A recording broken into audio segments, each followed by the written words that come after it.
As small as these countries are, they do some pretty incredible things, but yeah, they're super small.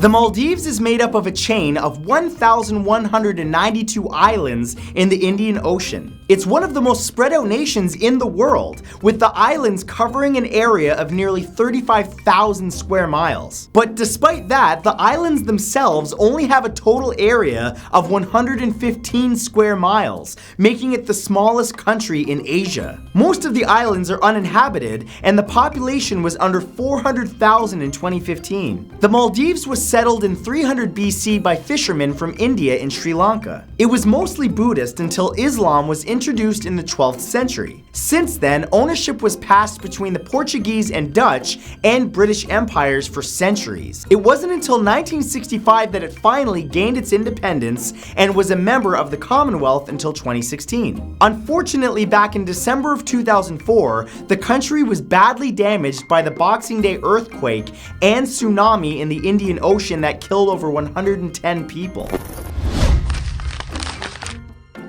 St. Kitts and Nevis is a two-island state in the West Indies. It's only 101 square miles, making it the smallest country in the Caribbean and all of the Americas. The two islands are only about 2 miles apart each and are separated by a channel known as the Narrows. The islands were formed by volcanoes, which have been dormant for over 200 years. Well, that seems kind of risky to live there. Native Americans inhabited them for over 5,000 years before the explorer Christopher Columbus and the Europeans showed up in 1493, making it the Caribbean's oldest colonized territory. For years, the French and English fought over St. Kitts and Nevis until they were put under British rule before gaining independence in 1983. But it's still a member of the Commonwealth. The islands are known for their sugarcane crops, which is how it got the nickname Sugar City, but today tourism is the biggest contributor to the economy. Oh, this country's so small, how sweet! Get it? Sweet? Sugar canes? Moving on. Liechtenstein is double landlocked by Austria and Switzerland and is only 62 square miles. It was founded as part of the Roman Empire back in 1719 and was owned by Germany until it got its independence in 1866. The country has a population of about 37,000 people and is ruled by a constitutional monarchy, headed by Prince Hans Adam II. In 2003, the country voted to give the monarchy the power to veto parliamentary decisions and to even get rid of them if they wanted to. Liechtenstein remained neutral during World War II, but in March of 2007, it was accidentally invaded by Europe's most famous neutral country, Switzerland. 170 armed Swiss troops had wandered over the border and traveled a mile before even realizing it. But Liechtenstein didn't even notice, and that's good because they don't even have an army, so they let it slide. But one benefit to being so small is that every single year, all of Liechtenstein's citizens are invited to Vaduz Castle for a huge garden party. Think of it as like a block party, but the entire country is invited. Located in the northeast Caribbean, about 190 miles east of Puerto Rico, is the island of Saint Martin. It's part of the Leeward Island chain, and at only 34 square miles, it's the smallest inhabited island to be divided by two countries. Today, the island has a total population of nearly 78,000 people and is split between France and the Netherlands. Saint Martin was first settled around 800 BC by Arawak Indians from South America, and Christopher Columbus was the first European to claim it in 1493. During the 17th century, the French and Dutch had occupied it and were fighting over its salt mines. In 1648, they agreed to divide the country, but the way they did it's a little funky. To do so, each country chose a man who were placed back to back on one side of the island. They ran them in opposite directions along the coast until they met and the border was drawn between the 2 points. The French won that race and have 60% of the island, while the Dutch have the other 40. As you can see, unit of measurements weren't exactly an exact science back in the day. With an area of only 23.6 square miles, San Marino is a microstate completely surrounded by Italy. Hundreds of years ago, city-states were common in Europe, but over time they were taken over or formed into larger countries. But San Marino has managed to maintain its independence. The country claims to be the oldest sovereign state in the world and is still governed by the earliest written constitution. Its official founding date was September 3rd, 301 AD by the Christian stonemason named Marianus, who was fleeing persecution. He founded San Marino on top of Monte Titano, where he built a chapel and monastery and lived as a hermit. The Pope recognized its independence back in 1631, and even Napoleon's armies respected its boundaries during the Napoleonic Wars. It has a population of just over 33,000 people, and with one of the lowest unemployment rates in Europe, it's also super wealthy and has one of the lowest GDPs in the world.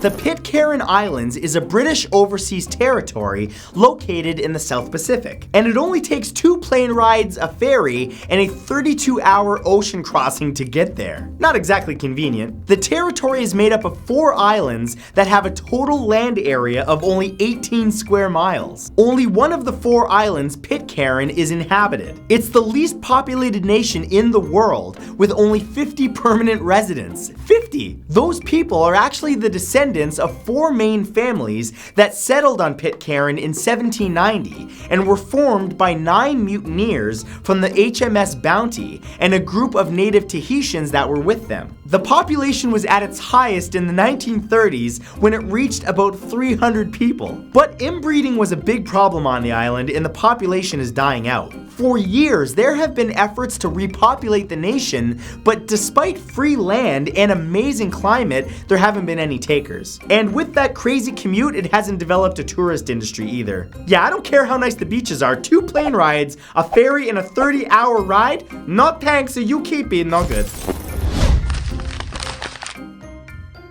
Nauru is located in Micronesia in the Central Pacific and is the 3rd smallest country in the world at 8.1 square miles, as well as the smallest island country in the world. Micronesian and Polynesian tribes had populated Nauru for thousands of years before the British sea captain John Fearon found it in 1798. After World War I, it was captured by Australia and became a member of the British Commonwealth. In the 1980s, Nauru had an economic boom when it began mining phosphate, but the resource quickly disappeared and there's now a 90% unemployment rate. Since then, it's become a tax haven and hotspot for money laundering. Nauru may be one of the smallest countries, but its citizens are the biggest. It's considered the most obese nation and has the highest level of type 2 diabetes in the world. In 2001, Australia controversially began paying Nauru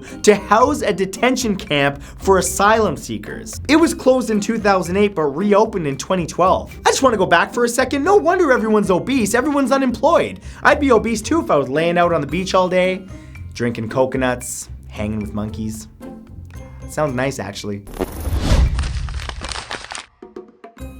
Monaco is located in the Mediterranean Sea and is the 2nd smallest country in the world. This microstate is only 0.78 square miles and is so small you can literally walk across it in an hour. It's also the most densely populated country in the world with a population of 36,000. It was founded in 1215 and has been ruled by the Grimaldi family since 1297. For centuries, it was passed between France, Genoa, and Sardinia until it finally gained its independence in 1861. Monaco is known for its wealth and the infamous Monte Carlo casino. For years, it's lived off its earnings and was actually tax-free, but to make sure citizens didn't lose all that money, it was made illegal for them to gamble or even go inside the casino. France was actually going to take over Monaco if there were no heirs to the throne, but luckily for them, current head of state, Prince Albert II, son of Prince Rene and Grace Kelly,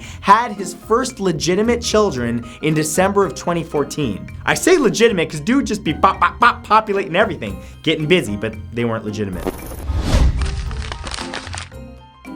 Despite its name, Vatican City isn't a city at all. It's actually a walled-in city-state within Rome, Italy, though it's only 0.17 square miles in size. In 320 AD, work began on St. Peter's Basilica over St. Peter's tomb, and a century later, a palace for the Pope was built. But it wasn't until 1377 that the Vatican became the official residence for the Pope. When it gained independence from Italy in 1929, all state power was given to the Pope, and it's been ruled as an absolute monarchy ever since. Its population is only about 1,000 people, but most actually don't live there full time. There are no state taxes, and the economy is run by the sale of stamps, tourist goods, and museum entrance fees. Oh, and of course whatever's put in the collection basket on Sundays by the 1 billion members of the Roman Catholic Church around the world. And having one of the biggest and most impressive art collections in the world doesn't hurt the bank either. The Pope be ballin', shot callin', ballin'. I'm sorry, Pope, I don't want to go to hell. I just praise to you. Officially known as the Principality of Sealand, Sealand is technically the smallest nation in the world. The micronation is located 12 miles off the coast of Suffolk, England, in the North Sea on the HM Fort Ruffs, better known as Ruffs Towers. The platform was built in 1943 by the British during World War II and was used as an anti-aircraft gun defensive. After the war, the towers, which were in international waters, were empty until Sealand was founded on September 2nd, 1967, when Paddy Roy Bates took them over to broadcast his pirate radio station, Radio Essex, though he never actually broadcast a thing. He claimed that Sealand was a sovereign state and that he was the prince. In the 60s and 70s, armed forces tried to take Sealand over, but with no luck. Though it's not officially recognized as a country, it's been treated as one by both Britain and Germany in legal matters. In 2007, it was put up for sale and could be yours for the low price of $977 million. But hold up, is it that easy that you can just go into international waters and be like, okay everyone, this cube, this square right here, it's mine. See, I'm swimming in it. Doggy paddling. And that's it. I hope you guys enjoyed this. And just a reminder that my brand new limited edition t-shirt is only available until this Monday, June 5th. And once they're gone forever. So make sure you get yours now before it sells out by clicking the little eye on your screen right now or the link under this video. And don't forget, I'll have a brand new video for you tomorrow at 3 Eastern Standard Time. So make sure you come by then. Have a great day. Bye!